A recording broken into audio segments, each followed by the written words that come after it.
Hey besties! Welcome back to Dash of Pink Podcast. I'm McKinley. I'm Danielle, and today we're doing our second Let's Chat Q&A. So we went on and got a bunch of submissions from you guys because we want this to be a very normalized thing. Like a routine. Right, Once a month, right? Yeah, we want to just chat. We want to be big sister, like chat, like slumber party type checkups. We want you guys to be able to like ask anything you would ask your big sister or someone you look up to. Right. Which we do have one... Well, sad, hard thing. We don't we don't want any TMI, right? We want to normalize. We're going to talk about everything. But because we did just start this podcast, we are holding back a little bit. We don't want to scare you. So, in all honesty, we did get a lot of sex questions. So many. Not bad. There were no bad questions. But because you guys we're wanted to know a lot of things, and it's a little early. Right. So we're like, because of the fact that we just started, we're going to push those off to maybe next Let's Chat. Maybe we're going to have a whole dedicated episode of talking about it in like a very normalized, healthy way. Not like a shabam. I feel like we kind of need like a honed in one episode first, and then we can do more Let's Chat type things.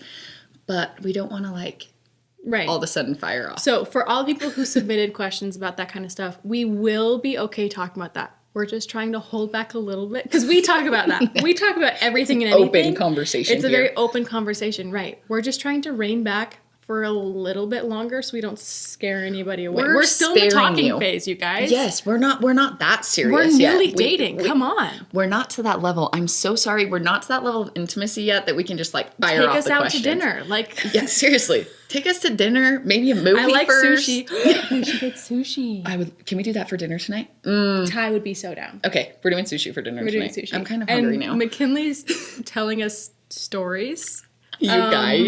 You guys are going to learn late. We're trying to figure out when and how. She has a roller coaster to tell me. I do. So you guys don't, whoa, that was so loud. You guys don't know. I haven't shared like my whole story on the internet with anyone, like kind of how Riley and I met and like our whole relationship, how we actually went from being dating to married. It's a roller coaster. Mm-hmm. Like you guys genuinely, we would break the internet. But I also want to do it in a very respectful way. Yes. Because there's so many people involved. So I want to be careful and I want it to be intentional and I want to make sure everyone's okay with the conversation before I have it. Right. Kind of thing. So we will be talking about that. We're going to be hearing about it over sushi tonight. Yes. You guys There's a lot of details that we just didn't really tell family when it was happening. And wait, I'm 7 years older than you. How old are you? I'm 21. 21 and I'm turning 27 in literally 25 days. So I'm 4 years older than you. What did you say? I'm 21. 5. Someone do the math. I think I'm 6 years older than you. It took me a second too. I'm 6 years older than Danielle. So when this was all happening, I was 18-ish. So you would have been 12. So I don't think you would have been like in the know. That's crazy. Isn't that wild? Well, remember I babysat you. That is so crazy to think about. So I got pregnant when I was 19, and then I babysat you. Yeah. You would have been, what, 13-ish? 13 at the time, yeah. That's so crazy. That's so wild. That is wild. Now look at us. We're way too TMI and share way too much with each other, so she's got to hear all the other details. Right, exactly. Anyway, so with all of the questions that we're going to read today, we did leave some out just because we couldn't get to all of them. Keep asking. Ask the same questions if yours didn't get asked. Well, we have that submission box on our bubble for Instagram. It's literally titled Let's Chat. That's the only story on it. Just go submit your things. Whenever we do these episodes, we will pull from anything submitted there. So don't be scared if you have like multiple things. We will get to it. It's just a matter of when, because you guys have submitted a lot. And we love that you guys feel comfortable enough. It's so fun. It's so exciting. When you guys tell us where you're from, it's like, wow, that's so cool. Fun. It's so cool. We love you guys so much. And thank you for all the love and support. Seriously. Like, it's so fun, this little community we've created. It's literally so much fun. It's so cool. We are doing multiple episodes in this time frame. Yes. We will be crying on some of them because you guys, are you kidding me? You guys pulled at the heartstrings a little bit. Like, yes, you did. The fact that they're vulnerable enough to share like intimate parts of their life, but also like the love. That's so sweet. Like, so this sweet. episode, I think, is coming out after all of them, so you will already see and hear us cry at this point. I'm sorry you had to see me cry. I'm sorry. It's probably not going to be the last time on here. I'm just going to be so honest. No. I've already cried on here. Wait, when? Oh, we didn't actually, like, full-blown, though. I think for me, that's pretty... That's full-blown cry. I'm going to be a mess. Here's the thing. Me before pregnancy and having a baby, that was, like, my crying. Okay. So I have no idea. Really? I have no idea what I'm going to be like. Danielle's in a new phase of emotions and stuff being postpartum, Yes, I am. so she might be like a whole bawling mess. I will not bawl, but I probably will get a little sniffly. Okay, so quick story time, okay? I have been so emotional, specifically this week, postpartum, and started my period. Awful. Okay? Awful. My parents are on a trip right now, and they went to a RV park, and they had like all of these fun activities and stuff, and they did like a candy bomber type thing, where they had an airplane fly over. That was cool. It was so cool, and I was watching the story on Instagram, feeding Hayden, and it showed like the beginning, and Bryce, the guy who runs that RV, I know him, I love him. He was like, okay, kids first, everyone let the kids go first, count down. And they counted down from 10. Yeah. And like the kids started running, and it was so cute. But my mom turned the camera, and I'm literally gonna cry. As was waiting, he's not a kid anymore. Oh, that hurts my soul. He's not a kid anymore. He's a teenager. No, Az will always be a little kid. He'll always be little. I bawled my eyes out. I actually messaged your mom and I was like, the boys have been looking so old. So old. Like so old. I don't know what it is, but like Az grows 4 inches every single time I see him. He's like a little string bean. He's like a whole little man so right sweet. Now. What is happening? It's going to get weirder like the older they get. It's so weird. It's so weird. Being like the older sibling. Savannah's still be 18 in October. That freaks me out. In October. That freaks me out. I can't do this. Being an older sibling is so hard. So I'm the oldest of 6. Mm-hmm. You're the third. And how many younger? 4? 2 girls, 2 boys. Yeah, so 4. It's so weird because you watch them through every face, but for some reason your brain like still wants to think that they're tiny. Yeah. Like you want to think that they're like 4 or 5 years younger than they are. Right. I know Lizzie right now is like, we're going to get to the questions, I promise. But Lizzie right now has wavy hair and she's trying to figure out how to get it to curl more. And she's like watching YouTube videos of like what products to put in everything. I'm like, how are you old enough to know how to pin curl your hair? Oh, I saw that. That's so cute. I love it. Anyway, we're going to get to it. We're jumping into the Let's Chat. We're going to finally get into it. Submission 1 from Australia. That's fancy. It says, hey, McKinley and Danielle, I'm so thankful I get this opportunity to reach out. Haha, I can't say enough how grateful I am for this sisterhood and the making of this podcast. It has been one of the safest places I've felt like I've been in a while. Feeling seen and heard has been something I really need. Having girl figures for some who don't have them can heal so many. Oh, I'm going to cry. Okay. And I firsthand can say that watching Danielle over the years has opened my eyes and saved my life in ways I learned so much about myself and felt so safe and validated, and this podcast has already helped me in so many ways. I feel safe. I feel like I found my people. This podcast, aka you girls, are something I'm going to cherish for life.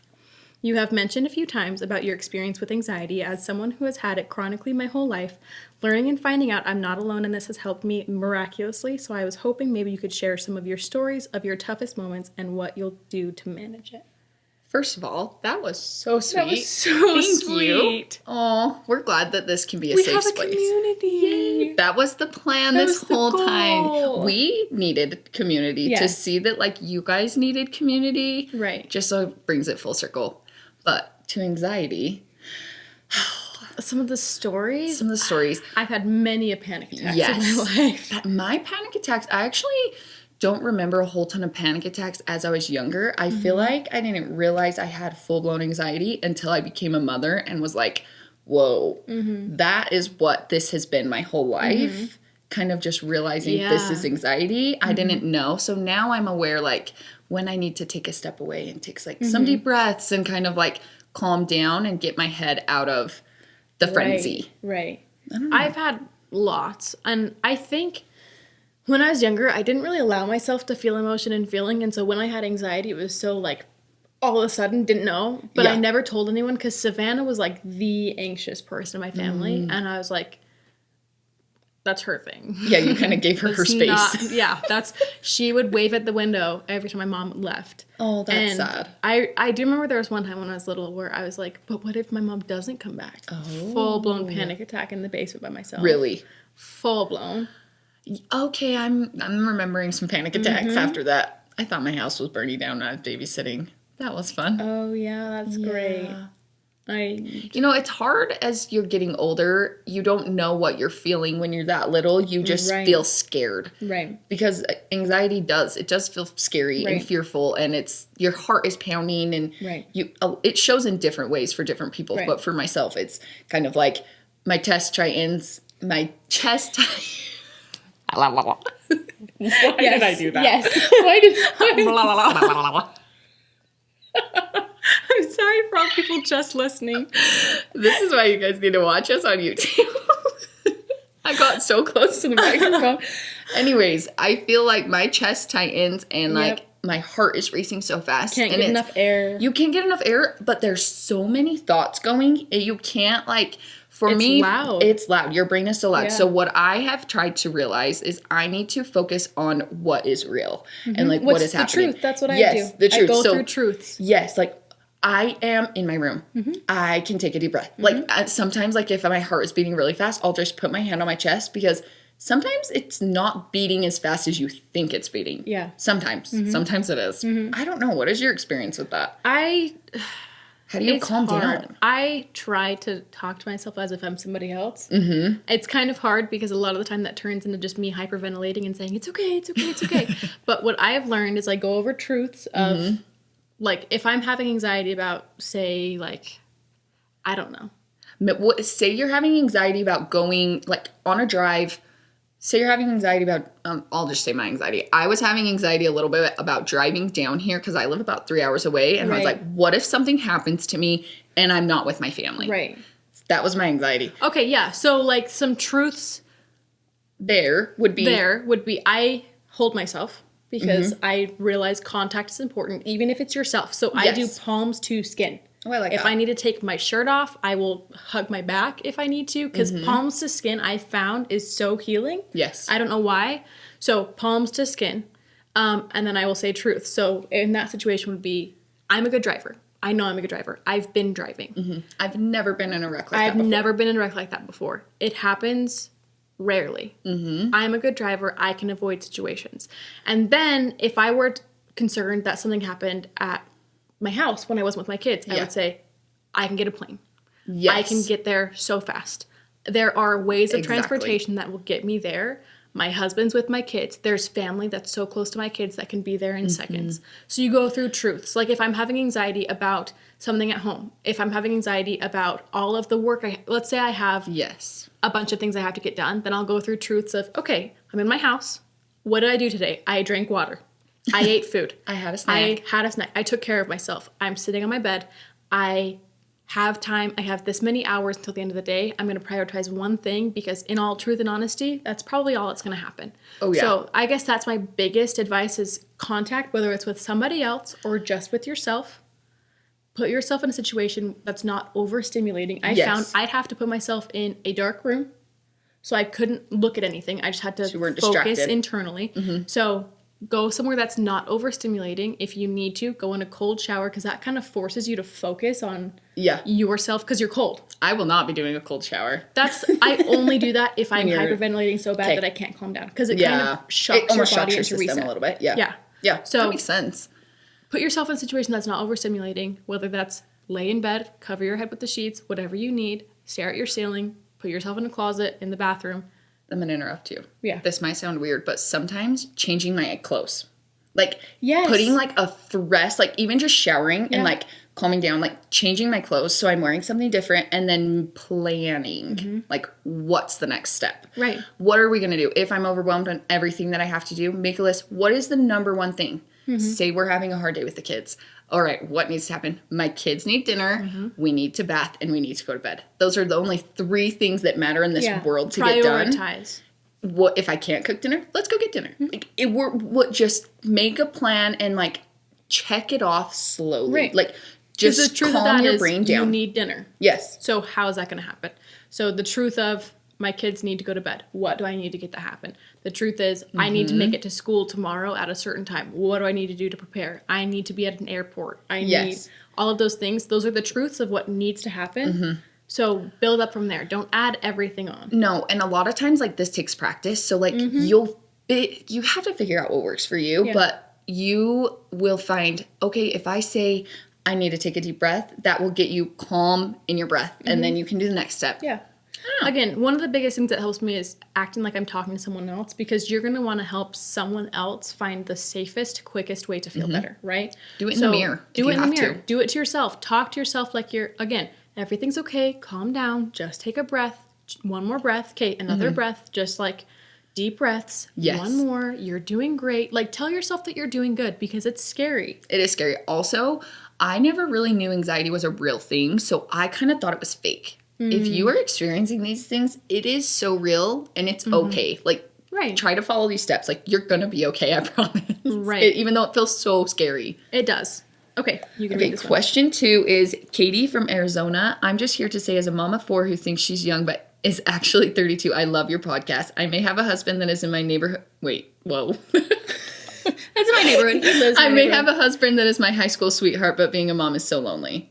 Oh, so that's not a question. That. Just a This submission. is just a submission. She's Which just I telling love. us that she feels lonely and she loves this podcast. You know what? I'm a mom of 3, and I also married my husband.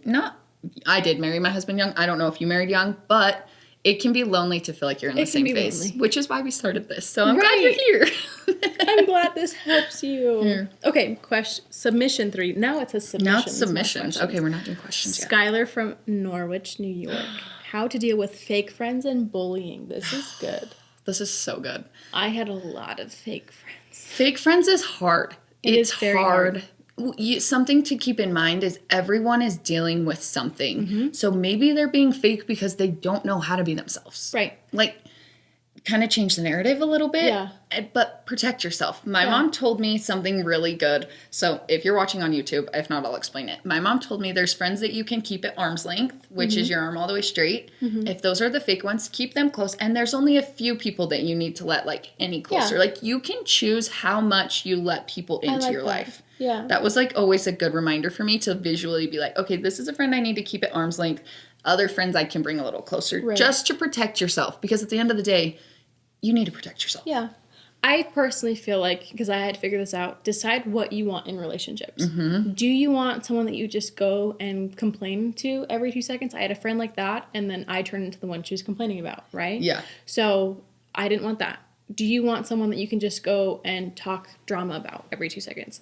Do you want someone that you can be honest with? Figure out what you want and start being that person that you want to be, and that's going to slowly weed out those people that aren't capable of that. Because that's the other thing that's hard that I've had to realize, because I'm a control freak. I'm very much so a control freak. We both are. Right. Very much so. But I've had to realize that, because I get so frustrated with people, because it's like, I just want to have in-depth relationships. Yeah. I don't want to have surface fake relationships. But then I realized some people aren't capable of depth. No. They're just not. It's just it's not built into them. So if that's something that's important to Danielle, she's probably not going to let those people in. Right. Closer. She can still be kind and friendly. I can and still be have around surface them. relationships, totally.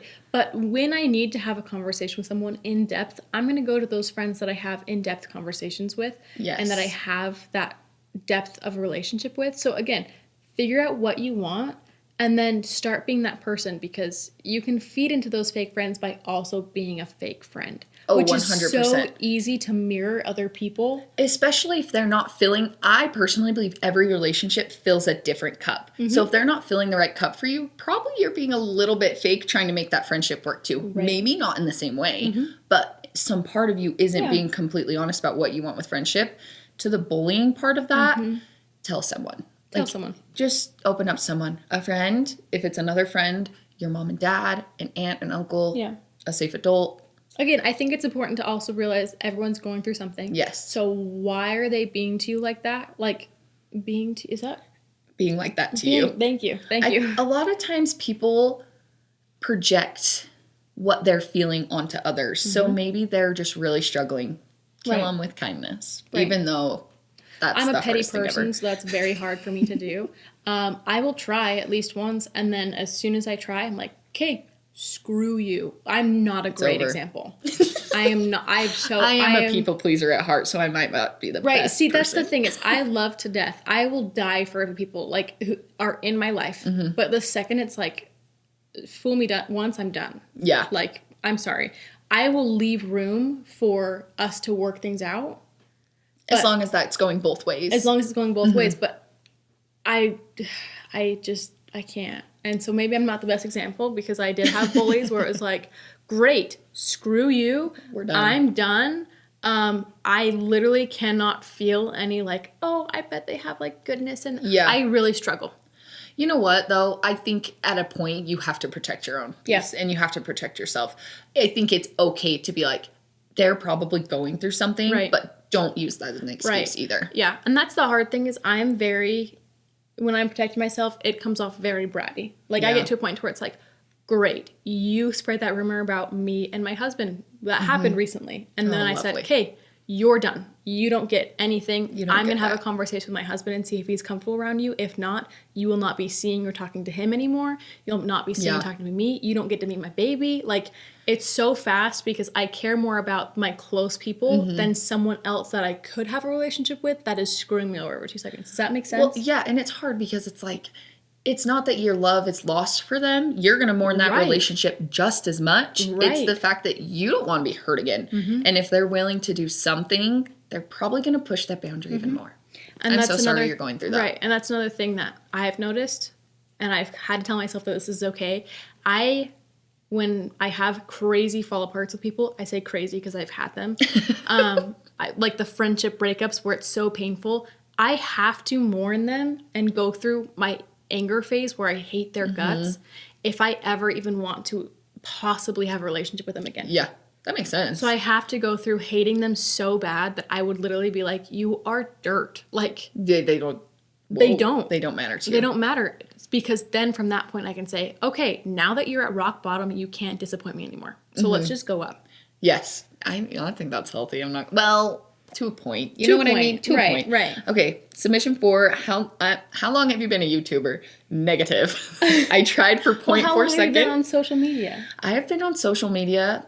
I played around with TikTok a little bit like 3 years ago, but like seriously, probably about 18 months.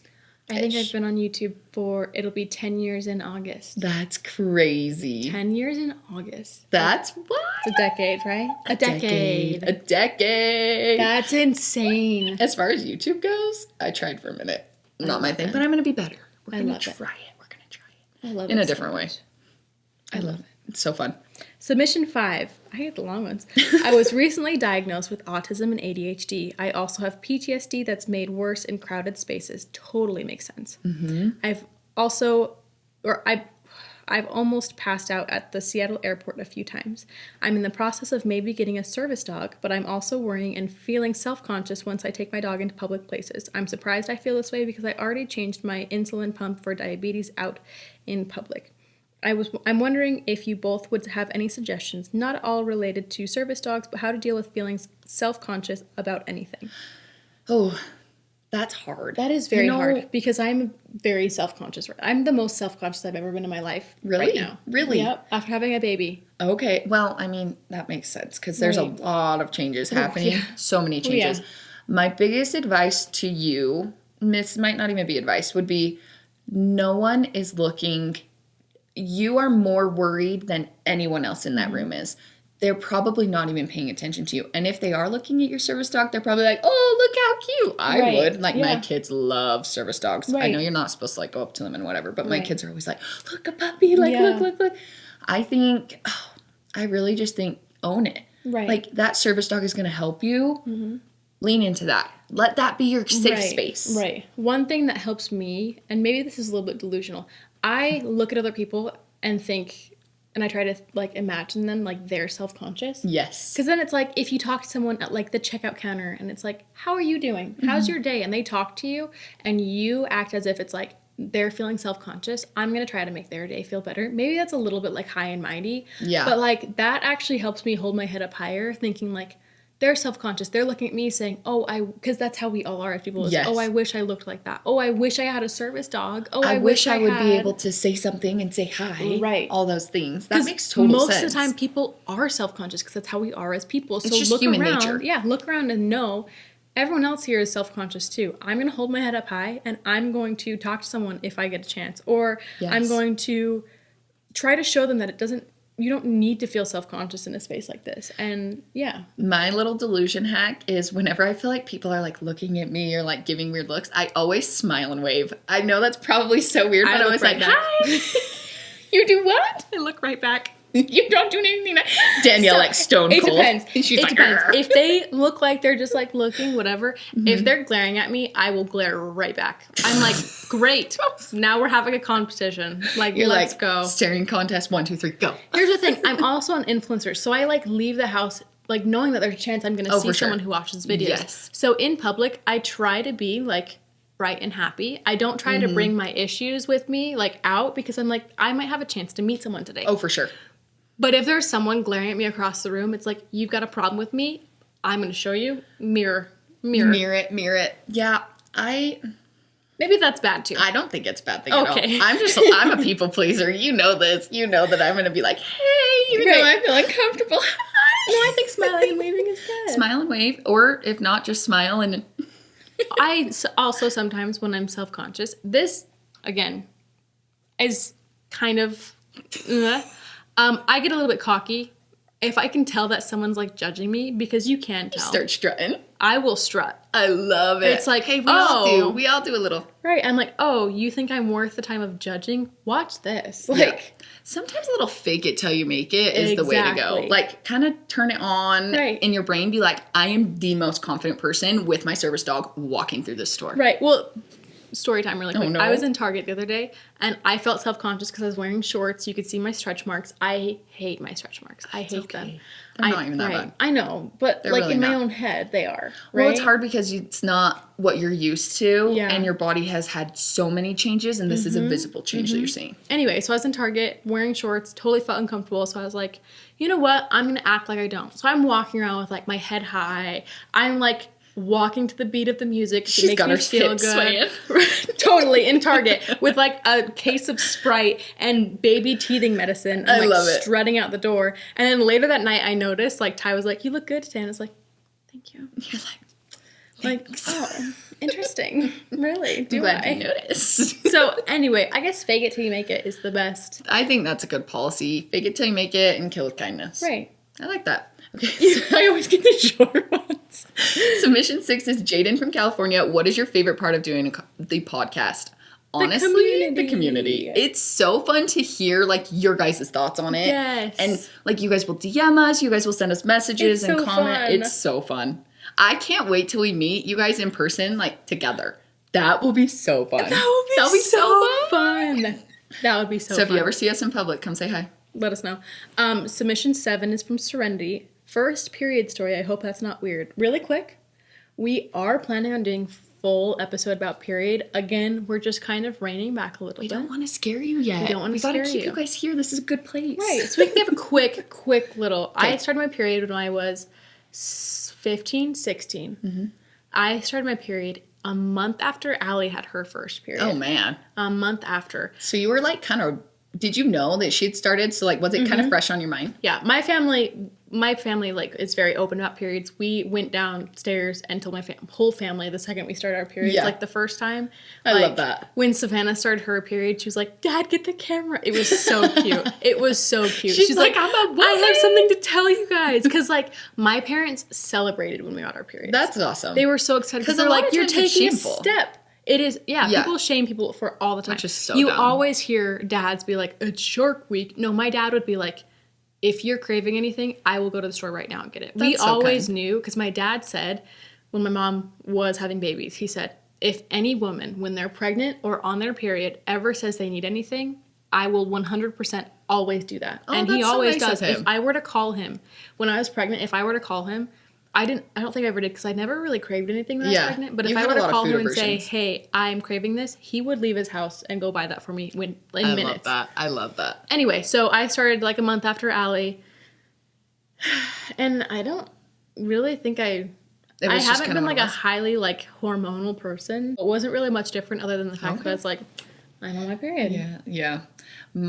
I'm the oldest in my family, and so when I started, I was like the last one, kind of like the last one out of all of my friends, so I was like waiting for it. Mm-hmm. It just so happened that I started the morning before we went to one of those like flow riders, you know, how you like stand on the surfboard. Yeah. So I actually used a tampon my very first day of my period. Really? Was it terrible? I was so confused.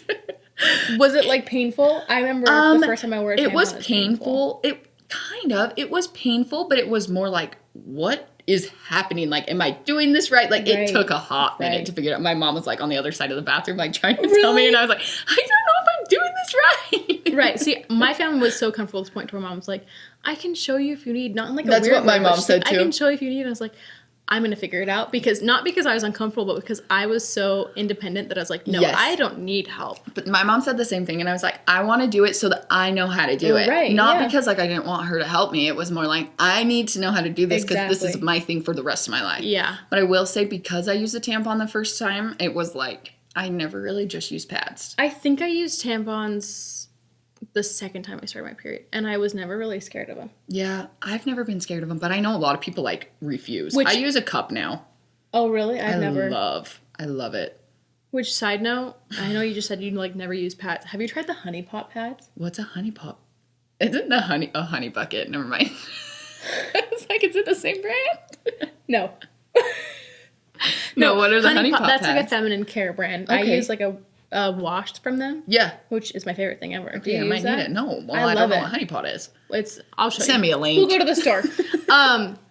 But the honey pot has like witch hazel in it. So it's like cooling. Really? Is that so nice postpartum? It's so nice. Everyone needs to go try the honey pot. I tried it postpartum. This period, I was like, honey pot. I might need to try those because they're sometimes like, especially after babies, like it like is heavy. Like when I'm on my period, I'm like, icky down there, and I never experienced that before. Mm-hmm. Especially like the more not to scare you, but the more babies.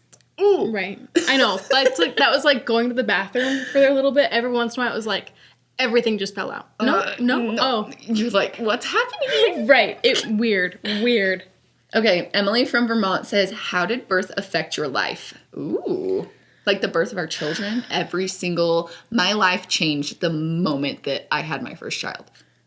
I wonder if it's like, I can't decide if this is physically or just like everything. Your life. I feel like maybe birth is like the physical aspect of it. The physical aspect of it, honestly, with my first, I had a whole new, I almost died when I gave birth to Nixon. Mm-hmm. So it was like, right. Holy cow, life is fragile, and so did Nixon. So it kind of was like a little, not a kick in the butt, but kind of like but yeah. Holy cow, like this is our life. Like sometimes it can end at any point type of a thing. Not as dark as that sounds, but yeah. It was kind of like, wow, like this is my life kind of a thing. And it's different now that I have a baby. It changed my whole perspective on everything, honestly. Right. Birth did. But what was your experience? I think so too. I think physically I didn't really have much difference, I don't think. I mean, besides like stretch marks and like a little bit of like tummy left over, that's just like weight though. Mm-hmm. So it's like, besides like that physical part, I see people in relationships differently. Like, yes. Again, I cried over Asbury growing up the other day because I thought it wasn't necessarily for like me that I was crying, but I was like, my mom's baby Asbury is growing up. Isn't that so weird that you're like empathize with all mothers through whatever phase it is? Like even like wait till you go to your first wedding. After it's an emotional mess. Like everything is just you just understand the purity of life. Right. Like birth. Everything. It's just crazy. I need to share my birth story on here with Nixon so that you guys have a little bit of context into all of that because I was really sick before too. So it just really just changed my whole view on life. Yeah. I do think having babies makes you realize that life is fragile. Mm-hmm. And so beautiful. And we are so lucky to have these little kids. And then it's like every little random moment, it's like, this is so important. Even like with you and your husband, it's like, this is so important because we only get to live once. Yeah, it makes me wish I had a remote to like pause, like little moments to just keep the feeling a little longer. Like when Hayden was like, not go to sleep. Hayden is 2 months old. She's learned how to shake her head no when it's time for bed. How does that happen? I don't know. No night soup. I pay. I play. No night soup. Do you want me to do the long one? You can do the long one. You can have a turn. Nicola, I hope I'm saying that right. Did I say it right? Yeah. I'm really, really bad at pronouncing names. From Maryland. How do you overcome being an anxious partner in a relationship? I'm yearning and trying to do my best to become my best by listening actively to my partner and letting things go. I can't lose this man. He's everything to me. I want our relationship to be the healthiest and happiest it can be to thrive. How do I have healthy communication too? Okay, my advice with communication, talk about everything and anything. Give too much information. Yes. So I'm seeing that your partner is anxious. So asking them if they want to tell you, hey, what are you feeling? Like very validating, never make them feel wrong in feeling anxious. Because as an anxious person, you're already worried that you're being a burden to other people. So maybe just saying, hey, tell me what you feel. And if you don't want to tell me what you feel, what do you want to talk about? Like kind of turn the narrative to like however to make them feel secure for a minute. Right. And just talk about everything like Danielle said. Right. I like, again, with the talking about everything, give information a ton. When you're leaving, hey, I'm going here. I'm going to be out for probably this long. I'm getting this, whatever. Like, the hardest thing is you just have to be as patient as possible. And like, if plans change, notify them. Right, let them know so that it's not like a freak text them the whole out. time. Like, it doesn't have to be obsessively, like, every 2 seconds texting, but, like, text them, hey, I love you, just want to let you know there's a little bit of traffic. Like, I might be out a little bit longer. And, like, I get that anxious can come from different places. Like, for example, Ty, after his last relationship, he thought he was doing everything and anything wrong. That's so sad. So if I would be like, hey, by the way, you didn't put these clothes away when I asked you to, it would kind of spiral. He was almost worried in anticipation of what was going to happen. He was worried that I was always going to be angry at him. So it'd kind of spiral and be like, I'm so sorry. I should have done that. Whatever. So you kind of have to learn what triggers. Yes. And so now I know when I am upset about something, let's say, I'll go up to Ty and say, you don't need to feel bad. Don't feel guilty. Yes. I don't want to hear you say sorry. Yes. That's not what I'm looking for. I'm not looking for an apology, but I need to explain this so I know we're on the same page so we can move on. And then I'll say my piece and then again remind him, I'm not looking for an apology. I'm not angry. I just want to make sure we're on the same page so we can move on. Because everyone's so different, like Danielle's saying, like how her anxiety shows up different than Ty's, having the conversation, what do you want me to do for you when you're feeling anxious is the great start to know like where to go from there. Because everyone's going to want a little different. Sometimes people don't want to be talked to when they're angry. Sometimes not angry, anxious. That's usually, if I'm really angry, I'll need a minute because I don't want to blow up on Ty. No, you just so need we step calm. away. And it's another okay to do that. Yeah, it's okay to step away. A big thing is trying to find triggers. So going to your spouse and saying, hey, you're anxious. Can I ask what started this? And then recognize that, because then you can kind of give validation when you see those triggers and there's not anxiety. Like, for example, we went to a family party today with Ty's family, and it's the first time we went in a big group setting with Hayden. That was a big deal for me. And I let people hold her. I'm so proud of you. I know. Look at you go. I was trembling when we went in that house, though. I bet. Shaking. I'm so proud of you. Ty knew that I was anxious, and so halfway through, he was like, hey, I just want to let you know, you're doing great. I know this was hard for you. And I didn't feel guilty for that because we're on the same page of him reassuring me is not him trying to make me feel guilty. No, or even talking down to you. It's just being like, hey, I support you in feeling the way that you do. Right. So I guess those are the biggest things is find triggers, reassure your partner often, because the hard thing about anxiety is you do need reassurance. Oh, for sure. You need hey, I love you. Even when you're upset, even when you're having anxiety, I love you. I'm here for you, because that's hard to understand when you're anxious because you kind of feel like a burden. Especially when you're spiraling. You don't want to believe that anyone has your best interest. And that sounds so much darker than it actually is. But it's true. It's hard to be rational. Yes. When you're having anxiety. It's so hard. Because things spiral and they add up and they go crazy so fast. So I guess if you're the partner and the one who's not anxious, then I would say try to help them rationalize things. Don't be the rational one, because sometimes it's also hard for someone to hear of, why are you anxious? It's literally not a big deal. Yes. Here is what's happening. It's kind of hard. So it's easier if you say, let's figure this out together. Let's look at the truths. Let's not, let me tell you. I think you're onto it by saying that you've been listening actively. That is like very the important. great start. Listen actively and then start adding in reassurance. And then start adding in truths. And try to figure out just what works for you. Yeah.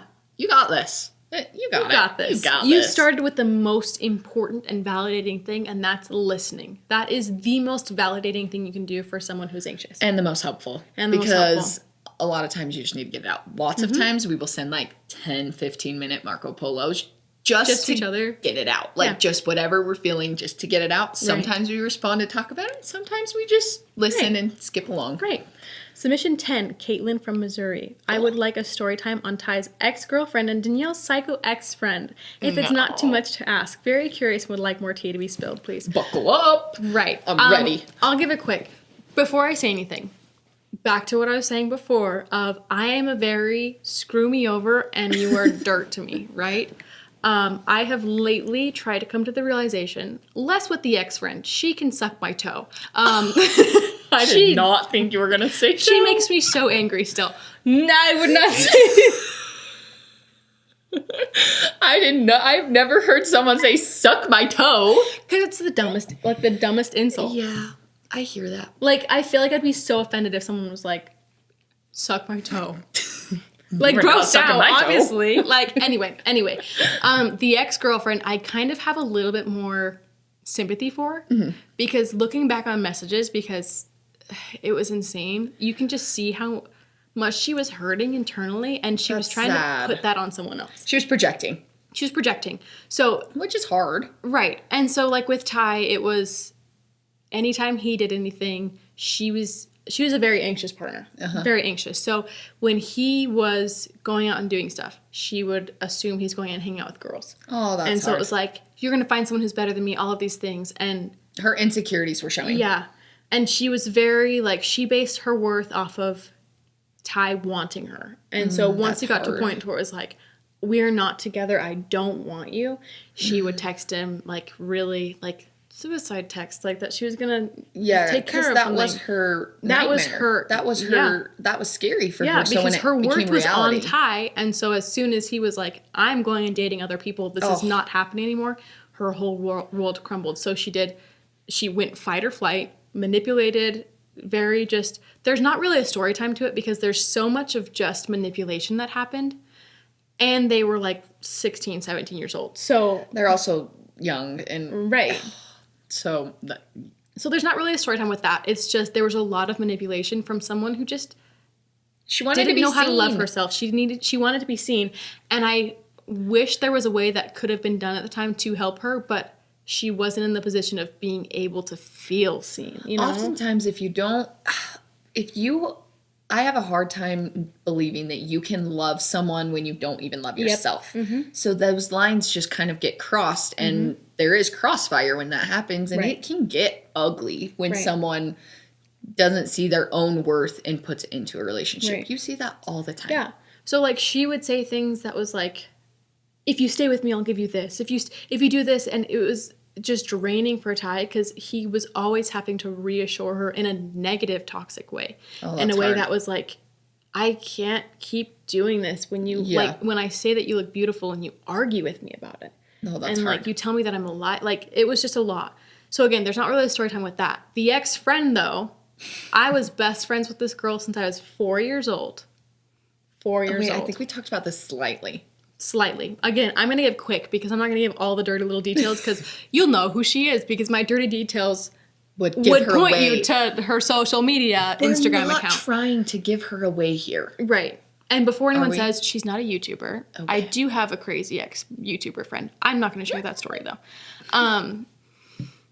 Deep breath in through the nose, out through the mouth. Best friends with this girl since I was 4, which first off, I did not know how to be affectionate as a child. So I was very sarcastic. That was my love language, sarcasm. And a lot of people don't understand sarcasm. They don't understand that. And so she was also very highly sarcastic. Like, I feel like I just mirrored her, so I don't really understand where that she could dish it but couldn't take it almost. Yeah. Weird. Yeah, she was, what is the word? The liars. The, No. Impulsive liar. Impulsive liar. Is that the word? Impulsive is just like would lie for no reason kind of thing. Like she would argue with people that she's seen blue blood because she thinks that in your body it's blue, and then when you cut yourself it's red. And so she was pathological liar. That's exactly what word. it is. That's the word.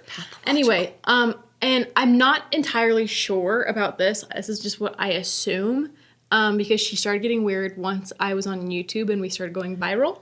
Oh, so I think she was jealous. So she got weird once we started YouTube, and then she started like telling people things. Like, it was really weird because I had my cousin who I went to school with, and I heard one day that it was like, you bully her? And I was like, no. And so I texted her. I was like, hey, did you tell people I bullied you? And she's like, no, I didn't tell anybody that. Oh, so she lied. And then this was my cousin. So my friend had told people, let's call her Stacy. Stacy's a great name. Stacy. So Stacy had told people that I was bullying my cousin, right? Everybody loved my cousin. She was amazing. Okay. She is amazing. Anyway, so I was like, "Kate, weird." And then later, people started getting mad at me randomly. I went to school for one period, but mind you, two periods, and people started like swearing at me in the halls, like mean. I had people like telling me to off myself, like all of these things. What age were you?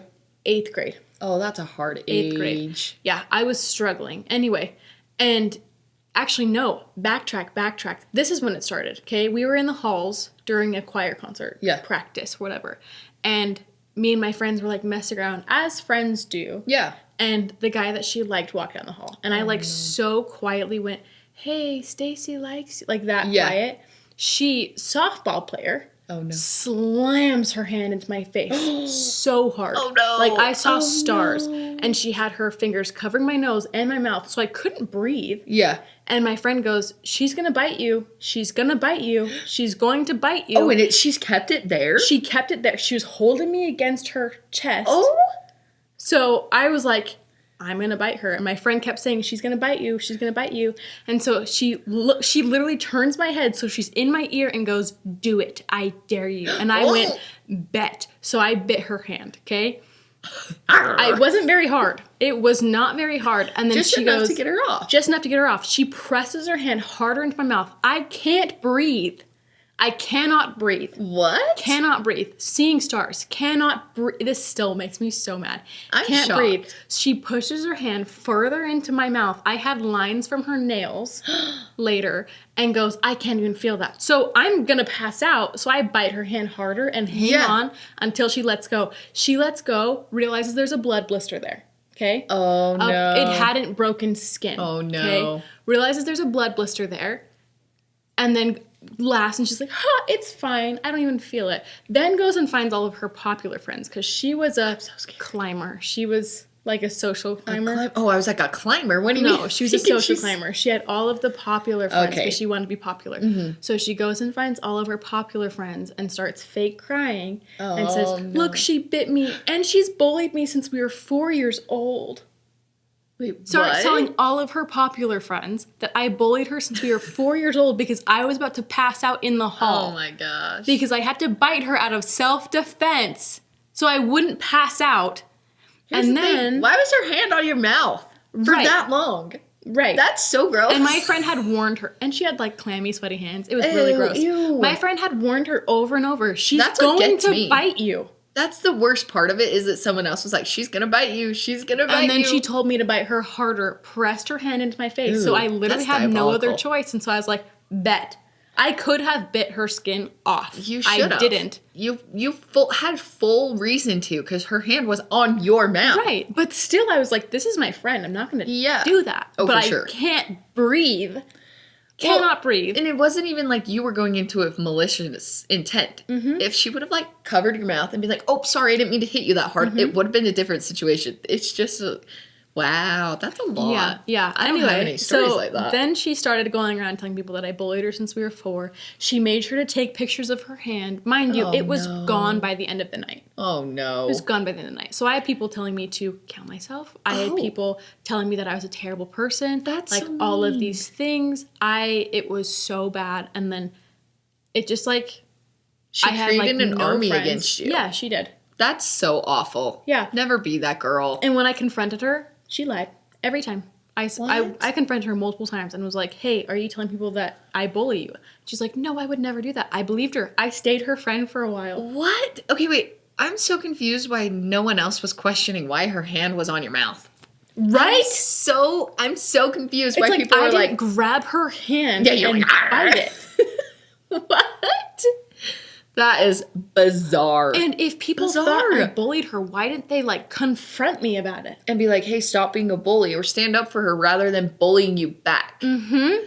Oh my. My thing is, if hard. you were told, oh, she's bullied me since we were 4, and she bit my hand because she bullied me. Then why are you friends? Why are you right? And then also the friends that you heard that, why didn't you come and ask me, what the heck is wrong with you? There's so much wrong in this situation. Like, why are we, I don't know. So luckily I moved like right after that, but I had like no more friends when I moved. Luckily, like sad. the friend that The one that was like, she's gonna bite you. I was friends with her about till I moved. That's like the one relationship that I miss the most. Oh, that's hard. Where does she, is she down here? She still lives there. Utah. She lives in Utah County. But like me moving, like we just kind of drifted. Yeah. It's hard, And especially I also 8th grade. because like we kind of just stopped talking, and I also am almost like, I was talking to Ty the other day. I was like, I don't know if I could still be her friend if we were there still, because she's still friends with Stacy. Oh. And I was like, I would not make her choose, but I couldn't be friends with someone who did that to me. Yeah. Oh, I totally get that. So I think if we were still friends, I would have to say, like, I need to move on because I'm not going to make you pick. Yeah, that's hard. know? Like, that's a lot. Yeah. Because obviously that really hurt you because of all of the backlash that it caused in the bullying that it actually made happen. Alrighty. Anyway. Next one is Caitlin from Missouri said, in your honest opinions, how do you feel about family vloggers? Danielle, I feel you can give the best insight as an adult who grew up with with a vlogging family. Do you guys feel it should be banned to film and post videos of children on social media or no? I know this is a very hot topic right now. Love you guys. Do you want to start? Because this question is technically for both of us. I think it is the worst. I think this. You need to be arrested. You know what? I think the intention of how you put your children on the internet is everything, point blank, period. There's not much conversation that needs to happen out of that. No. Obviously, if a parent sees that something is either hurting their child or getting negative, if they don't choose to block the comment, remove it or something, then that's on them. Yep. But it's all the intent. If you are doing things out of malicious or to, I don't even know. It just is your intent on everything. I do not think that it needs to be banned, but I do think that I do think that people need to be very mindful about how they are putting their children on the internet. And that's something that I've had to decide for myself as well. Right. All right, your turn. As Big someone reveal. who has been in YouTube for 10 years, which like keyword continued to be in YouTube, I don't find it a problem. I find the intention behind certain things problematic. Yes. And consent behind certain things problematic. I feel, again, intent. You can tell the intent behind people's things. Yeah. Someone who is not posting good things about their kids on YouTube, you can tell. Oh, yes. You can tell. You can tell. You can tell, and there have been people in the past, and people have been able to tell for a long time. There were comments about it. But in my personal opinion, as someone who was on YouTube as a child, I am so thankful for it. I've been given so many opportunities throughout my life. Ty and I, 100%. Hayden will have opportunities from the fact that I was on YouTube. Like, it's something I would never take back. And it changed your whole world. It's changed my whole world. And the thing that people don't understand is that every second that's on YouTube is consensual. every second. But Why the hard do thing people is, not get that? right, because they don't see the behind the scenes. They don't see the clips of us saying, hey, are you okay with me filming this? We ask permission every time we film anything. Like when Savannah got her foot run over by a car, if you guys didn't know that, go look it up. That was wild. When she got her foot run over, my parent said that the crazy thing was she was in the car with a towel over her foot because she didn't want to look at it because they thought there was just bone under there. Yeah. She told him, are you guys going to vlog? Get the camera out, vlog. She's like, Savannah was please. the one saying it. And then we were vlogging our experience. And when Savannah got back to the house, Branson and Mara and me and Ty went up to Savannah and said, are you okay with us filming this? We will delete everything. Yeah. We will delete everything if you don't want this filmed. And she said, no, please film this. Here's the thing. If you don't know people that YouTube, like as an outsider, because I was for a while until I got into the family and actually was not a part, but like saw the behind the scenes, because you guys are intentional about what gets filmed and what does not. There is so much that does get filmed that isn't shown to you. Right. We For film stuff memory our purposes own, only. Right. And that's why you guys started vlogging in the first place. A lot of times that is why people start in the first place. Not saying all cases, Yeah. but most cases. Right. And I also feel like if you're making an income and your kids are on YouTube, your kids deserve a lot of that income. Yes. I would honestly say that we make almost more than my parents as kids on YouTube. And the extra money that just goes to our lifestyle and everything like that. My parents rarely ever do anything for themselves. They rarely use money on themselves. It's all for the kids, for our futures. Like, you guys don't understand. right. It's so intentional and so important. And the fact that I can look back on, I personally wish we started filming earlier on. I wish I had it. I wish. The fact that I will be able to show Hayden the day that she was born That's is so important beautiful. to me. Like that video, so beautiful. Well, even if you didn't share it, just to have that memory. And we have hours and hours on hard drives that we haven't shared. Yes, to go look back. Like, hey, what was I doing on this day, this time? Go look and actually see how your voice sounded when you were, what age did you start? Like, okay, you could 10 look at years 16. ago, so 11. That's crazy. Yeah. Well, even Canyon, he was as little as 6 months old. He has every phase of his life. Right, and that is so stinking cool to me. It's so cool. It was a really cool experience recently. We were watching Tanrites videos, and we were in our old house, and I was like, Ty, look, that's the thing that I was telling you about the other day. Oh, fun. Like, I get to show my husband what I got to do when I was little. Yeah. Like, it's not just telling stories. It's like, no, let hey, me watch pull this. up this video, That's watch so this. fun. Watch how goofy I was when I was 12. Watch, and the fact that I could do that with Hayden is so fun. exciting. Let me tell you guys something. I wish so badly that I was able to vlog. I can't do it. I don't know what's wrong with me. We're gonna I figure it have out. no. You know what? No. This is a lie. I know. I'm so sorry. I know how to do it. It's the editing that I'm like, Right. That's why I do short form. That's why I have But an I need editor, to and figure she's it out. amazing. Give me a number. I got you. She would. She would too. Anyway, so in other words, it's amazing. There are people who use it incorrectly, just like everything else in this world. And it's about intention and consent, I feel. I believe if you are getting paid to do it, your kids deserve Most of your income. of it. It's okay for you to back charge whatever you put Right. into the video, but your kids deserve to be paid for that as well. Yep. Again, most of it. Yeah. We got a lot of money. I say a lot. We got money from Hayden's birth vlog. Most of that, I would say like a good solid chunk of that is going in a savings account for her that she will get the second she turns 18. And even before that point, just monitored. Like, Why is it such a touchy subject when people don't understand? because people don't want to see the good in other people. I hate There's that. been a bad situation. I'm not going to say what, but there was a bad situation recently that taints it for everybody else. It's so hard. We could talk about this for hours. Right. Submission 12, Madison, and I am from New York. Ooh. I love watching you guys on YouTube. I love your YouTube channel. You guys always make me smile when I watch your videos. Madison, we love That's you. so sweet. Thank We love you. Okay. Stephanie from Idaho Falls. How do you handle stress? I don't. You are asking a very high-strung person.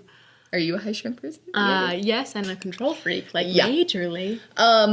Communication. Yep. And speaking it. That's been the biggest thing for me, is to vocalize my stress, because oftentimes when I am stressed, and I feel like we've kind of talked about this a little bit, when I'm stressed, I don't even know what I'm feeling and what I'm stressed about. But if I can say out loud, like, hey, I need to do this, this, or this is stressing me out, then it's not as scary, because it's like, oh, wait, that's not that bad. Right. Like, we can survive this. Right.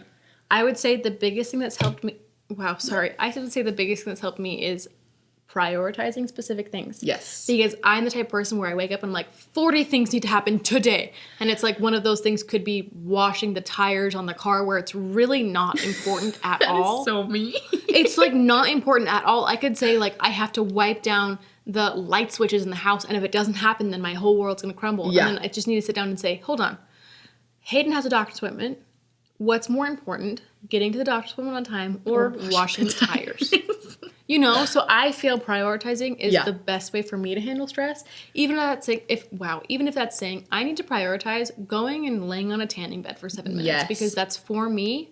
Prioritizing yourself. Yeah. I like to make lists. If I open my note app, it's literally so many. I love lists. I have been using my iPad lately every day. Like the night before, I'll write down the 5 things that I need to do, because I have a lot going on right now. When Ty and I were getting ready to have Hayden, we had check-off lists every day. I love it. It was beautiful. Well, it just helps you know. And like, I feel like I'm better with my time too. So then I'm not running as stressed, because I'm like, okay, this needs done. Yes, I can rest for a minute, and then I need to do this. Yeah. Then, I don't know. I hope that answered your question. Me too. Oh. Is this mine or yours? Yes, you. Okay, submission 14, Melody from Missouri. So it's not about postpartum. However, Danielle shared a YouTube video of her finding out she was pregnant. I believe this is the same one, but also the testing for pregnancy and the hard part about not getting a positive test. So I'd just like to know more about your experience with tests, and my husband and I are trying for a baby right now. So I guess what advice do you have regarding constantly testing and getting negatives? What did you do, or ideas do you have to keep yourself or other ladies positive during that hard time of constantly getting negative tests? Also, did you take ovulation tracking tests? Because I'm currently taking those and mine seem constantly low. Any advice or thoughts would be incredibly appreciated. Much love. Oh, McKinley's in the middle of this. I'm in the middle of this. I see you. Taking a test is so hard, because you want to be so excited, but if you've been getting the negatives, it's like, it's so hard. You're almost like preparing to be let down, even if while you're excited. It's so difficult. It's like, what if I am, but I'm probably not. You almost have to be like, what if I am, and then it's okay if I'm not, kind of a thing. So I've been filming. Obviously, I hate calling myself an influencer, because I don't feel like I'm there yet. But like, I post on social media. I post on social media, and so I film every single one, and I've been watching them back. That's so hard. It's so hard, and I watch them back, and at like right before every time I'd be like, it's okay if I'm not. Kind of like validating to myself, like, it's okay, even though like I know it's gonna be okay. I'm not the best to ask about ovulation tests, because I have never taken an actual ovulation test, which I should be doing, because we don't know if I am. But I've been using my Aura ring to track all of that. I liked the ovulation tests. Which ones did you use? I just got one off of Amazon. Really? Yeah. Was it like a big pack that you would just... Yeah, it was just like a box that I had like multiple packages of. And then I had my app tracker on, and then that whole like week before and week after I thought I was going to ovulate, I would just start taking tests. So I could do that in the morning?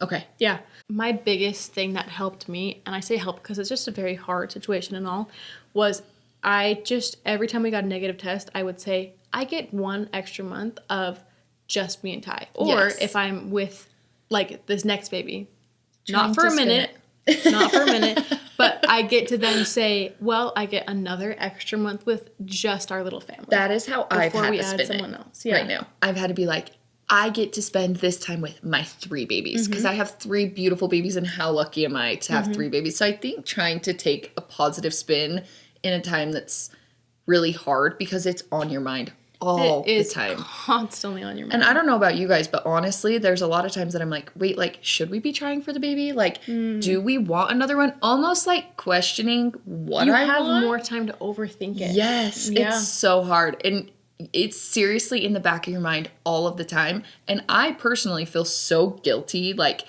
saying this because I do have 3 babies. Like, I'm so lucky that I have these 3 babies. And so I feel guilty being like, I am sad that I haven't gotten my 4th. And I don't know if that's in our cards. Like, we'll see. But I hear you. I see you. I was it's hard. 12 days late for my last period. And I took a pregnancy test and it looked positive. Did it not? It looked positive. It looked positive. So I was like, oh my gosh. And then they just... I thought she was. I probably fueled the excitement. You know what? A lot. I was convinced that I wasn't, but I was like, I thought she was. I thought. But anyway, I think the biggest thing would be just saying and reminding yourself, we have another month, and there's always going to be a chance next month. And we did try different things. I tried like this tea. It's like Mama something. Oh, Mama. Is it the Mama Earth? Mama Earth. Mama Earth sounds familiar. It's a purple bag. Go look up like pregnancy tea, Mama Earth. We used Pre-Seed. You can find it on Amazon. You suggested that, yeah. We used Pre-Seed. Love that. That's really good. If you don't think you're ovulating, go to the doctor. Like, go get a checkup just for peace of mind and see. I have been to the doctor a lot. Sometimes they don't have answers. So I personally am dealing with my follicles are not maturing all the way. So they're building up, and not actually releasing. So it's causing pain because they're like, not swelling isn't the right word. They're just maturing, but not maturing enough to actually drop. I hated this advice so much, but my dad was like, if you're constantly with your husband, your body's hormones are going to be like off. So he always told people, he's like, if you're trying to get pregnant and you've been trying for a while and it's not working, try going on a trip that's longer than 3 days without your spouse. And I don't know if I believe it, but I will say we went on a trip, like a girls' trip in Was that August? Disneyland, yeah. I remember that. Yeah. I was only gone for 3 nights. Again, we went in August. I found out I was pregnant September 1st or August 30th or something like that. So I'm like, it could have been that. I'm not counting it out, but I hated that advice so much. But it's worked for people. There's so many things that you can try, but keep your spirits high. Yeah. You got this. Okay. How do you know when your period is coming and does it hurt? This is so weird, like after having a baby, because you kind of forget everything.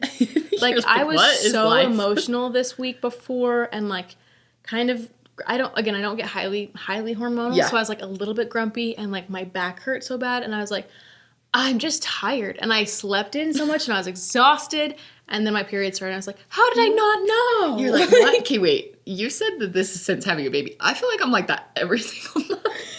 I was being a little beastie this week. I do think it's like sometimes I could be like, I feel like I'm gonna start my period, but like I think maybe it's been we're moms that we're so busy that we don't notice the physical as much, and it's like the attitude we kind of realize, and then we pick up on the physical later, and it's like, I should have known. I think the most hurt is like my back will hurt though. I don't start cramping until after I start my period. I usually get back pain like a week before, and then, well, I'm not a good person to ask right now because I'm in pain from ovulation till day 2 of my period. Terrible. That's terrible. But typically, I would get cramps like 3 days before, and they were like awful. Yeah. And then I'd be like, my period's coming. Right now, it's not like that. My first day of my period is awful cramps, and when it gets bad enough, I'll throw up. Ooh. I get morning sickness on my period. It's terrible. No. It's terrible. That is awful. But no, it doesn't necessarily hurt, but use a heating pad. If it's your first period and you're kind of like waiting for it to come, if this is like you haven't had your period yet, I don't remember any pain leading up to my first period. I think I just kind of happened to start bleeding, and it's not a lot of blood. Your very first one. And my first period, I didn't start cramping until probably like almost half a year until after I started my period. My cramps have gotten worse as my period keeps going. So. Yeah, so I actually didn't know what cramps felt like until I probably...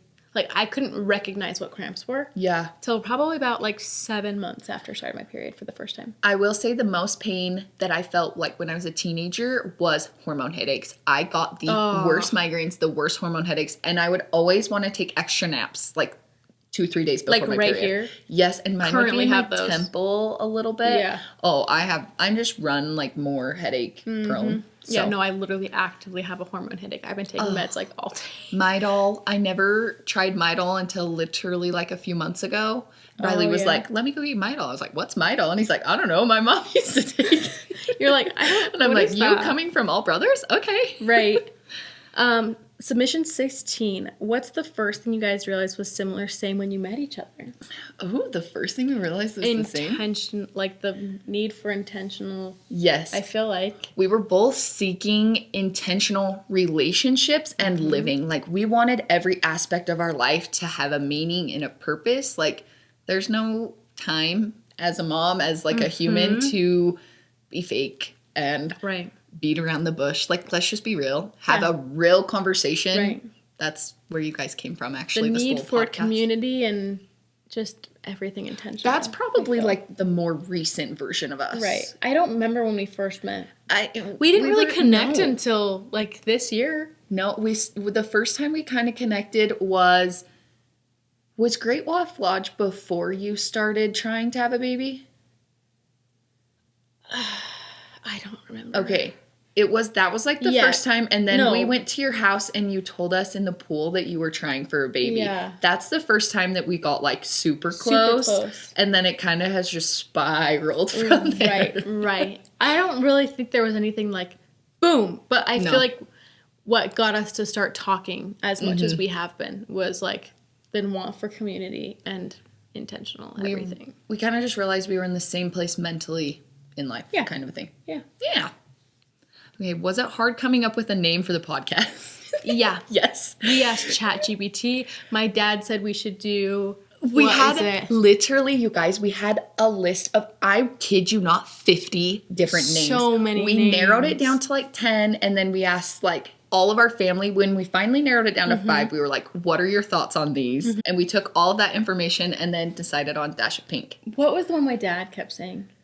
I wonder if I can find the list. Remember, I wonder if I like, can find it. But it was like the joke one. Crap. What is the opposite of what do the old ladies go through? Menopause. Menopause. It was funny. Like No, I want to find it. womenopause. Womenopause. Womenopause. Womenopause. That's what my dad said we should do. You guys, we had so many. Then they were all random, all over so the place. many. We had literally, I'm not even kidding, probably about 50 names. But if we're being so real, a lot of the deciding factor of this was we want Dash of Pink to be bigger than just a podcast one day. We're just spilling you in a little secret. Like, we want this to be a community and a safe place. Right. So, Anyway. that's all. I think we're going to be done here. We have so many more questions that we didn't get to because we were a little chatty today. Oh, yeah. So, again, I will say we are going to be doing a lot more of these Let's Chats. We want them to be regular because we want to be checking in with you guys. We want to be making sure you guys feel like a part of this because you are.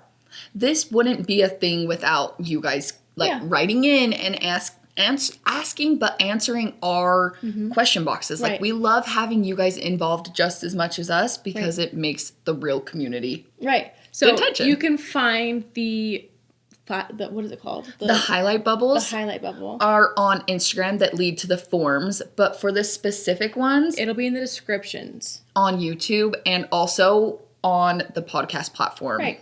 Descriptions. So we make it easy to find. Again, on Instagram, you can actually find the most information about like anything. We'll let you know when we're posting episodes. Yes. We'll let you know. We do little teasers. Right. We'll do teasers. We'll let you know ahead of time when we're doing the Let's Chat so you guys can add more. Yeah. Like quickly, all the things. But yeah, we just want to make sure you guys are aware of that. We love you. We love you. Always remember that. You are worth it. Love you. Bye.